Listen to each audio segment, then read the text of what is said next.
America అధ్యక్ష రేసులో Republican party అధ్యక్ష ఉపాధ్యక్షుల అభ్యర్థిత్వం ఖరారైంది. మిల్వాకీలో జరిగిన నేషనల్ కన్వెన్షన్ లో అధ్యక్ష అభ్యర్థిగా ట్రంప్నకు ప్రతినిధులంతా మద్దతు పలికారు. ఇక ఉపాధ్యక్ష అభ్యర్థిగా ఒహాయోను ట్రంప్ ప్రతిపాదించారు. మిల్వాకీ వెళ్తున్న సమయంలో ట్రంప్ తనపై జరిగిన హత్యాయత్నంపై కీలక వ్యాఖ్యలు చేశారు. ఈ దాడిలో తాను చనిపోయాననే అనుకున్నారని తెలిపారు. ఇక ట్రంప్ భార్య మెలానియా ఈ దాడిపై స్పందించారు. ద్వేషాన్ని ఓడించి ప్రేమను గెలిపించాలంటూ అమెరికా ప్రజలకు పిలుపునిచ్చారు.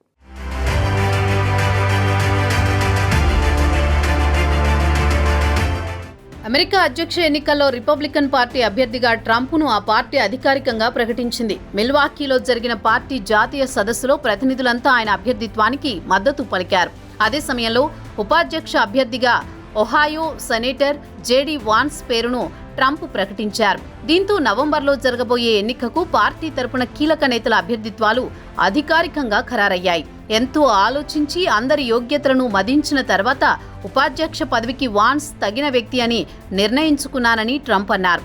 మెరైన్ విభాగంలో అమెరికాకు ఆయన సేవలు అందించారన్న ట్రంప్, సాంకేతికత, ఆర్థిక రంగాల్లో విజయవంతమైన వ్యాపారవేత్త ఆయన అంటూ ట్రంప్ తన సోషల్ మీడియా ప్లాట్ఫామ్ ట్రూత్ సోషల్లో తెలిపారు.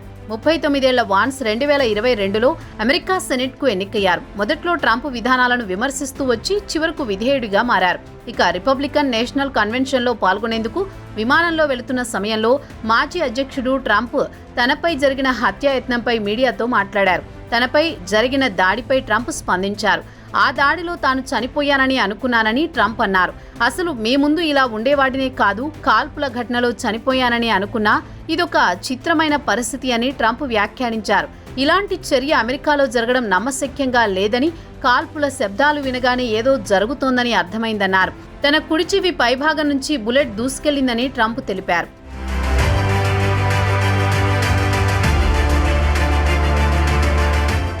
మరోవైపు ట్రంప్పై జరిగిన హత్యాయత్నంపై ఆయన భార్య మెలనియా ట్రంప్ స్పందించారు. ప్రపంచంలో ద్వేషాన్ని ఓడించి ప్రేమని గెలిపించేలా చూడాలని మెలనియా ట్రంప్ పిలుపునిచ్చారు. పరస్పర గౌరవం పరమావధిగా ఉండే ప్రపంచాన్ని మనమంతా కోరుకుంటున్నామని, కుటుంబానికి ప్రాధాన్యమిస్తూ ప్రేమ పరిడవిల్లేలా ఆ ప్రపంచం ఉండాలన్నారు. ఈ ప్రపంచాన్ని మనం మళ్లీ సాకారం చేసుకోగలమన్నారు. అందుకోసం ప్రతి ఒక్కరూ పట్టుబట్టాలని, మన బంధాలకు పునాది రాయిలా గౌరవం నిలిచేలా చూడాలని పిలుపునిచ్చారు. ఇంకా ప్రాణాలు పణంగా పెట్టి ట్రంప్ను రక్షించినందుకు భద్రతా బలగాలకు ఆమె ధన్యవాదాలు తెలిపారు. దాడి దృశ్యాన్ని చూస్తున్నప్పుడు తన మదిలో సహచర అమెరికా వాసులే మెదిలారని, తమ జీవితాలు ఏమవుతాయని ఆలోచన ఒక్క క్షణం పాటు వచ్చిందన్నారు. రాజకీయ విభేదాలకు అతీతంగా సంఘీభావం ప్రకటించినందుకు ధన్యవాదాలు అని పోస్ట్ చేశారు.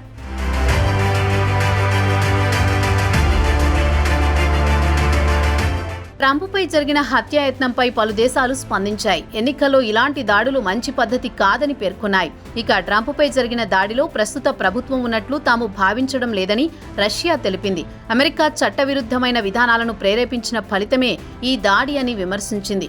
విద్వేషాలను రెచ్చగొట్టే చర్యలకు పాల్పడవద్దని అమెరికాకు హితవు పలికింది. ఉక్రెయిన్కు సాయాన్ని నిలిపివేసి ఆ మొత్తంతో అమెరికాలో శాంతి భద్రతలను బలోపేతం చేసుకోవచ్చని రష్యా విదేశాంగ శాఖ అధికార ప్రతినిధి మారియా జెఖరోవా అన్నారు. అధికారంలోకి వస్తే ఉక్రెయిన్కు మద్దతు ఉపసంహరిస్తానని ట్రంప్ పరోక్షంగా చెప్పడంతో ఆయనపై హత్యాయత్నం జరిగిందని ఆయన ఆరోపించారు. ఉక్రెయిన్కు ఆయుధ సహకారం చేసే నాయకులను అమెరికా ప్రజలు ఎన్నుకున్నారని విమర్శించారు. మరోవైపు ట్రంప్పై హత్యాయత్నం తర్వాత అధ్యక్ష రేసు ఏకపక్షమవుతుందని రాజకీయ విశ్లేషకులు అంచనా వేస్తున్నారు. బుల్లెట్ తాకిన వెంటనే కింద కొంగి తర్వాత పిడికిలి బిగించి బలంగా పైకి లేచిన ట్రంప్ తీరు పలువురిని ఆకట్టుకుంది. అమెరికాకు కావలసింది ఇలాంటి యోధుడే అంటూ రిపబ్లికన్లు ప్రచారాన్ని హోరెత్తిస్తున్నారు. మరోవైపు ఆయన వ్యతిరేకులు కుట్ర సిద్ధాంతాలకు తెరతీశారని ఆరోపించారు.